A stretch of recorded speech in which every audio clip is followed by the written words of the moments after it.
Vilagarcía senta as bases para o seu plan de reconstrución económica. O Concello presentou hoxe un paquete de medidas dirixidas a apoiar os sectores máis golpeados pola crise sanitaria.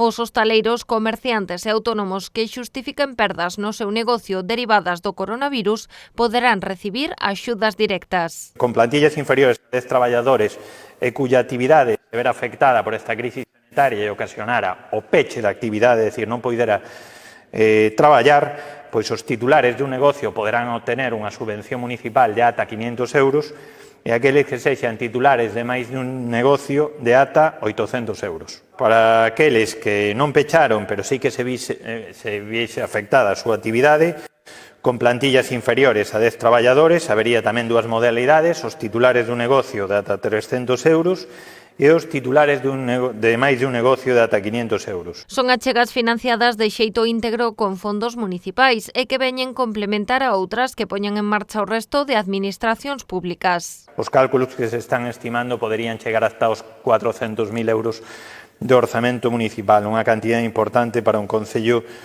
como Vilagarcía. Outra das medidas é a posta en marcha dunha campaña para fomentar o consumo local. O Concello habilitará ao redor de 3.750 bonos que permitirán inxectar liquidez inmediata no comercio de proximidade. Os bonos van a ser de 30 euros, a administración local vai a poñer 10 e o particular vai a ter que poñer 20 euros de bono.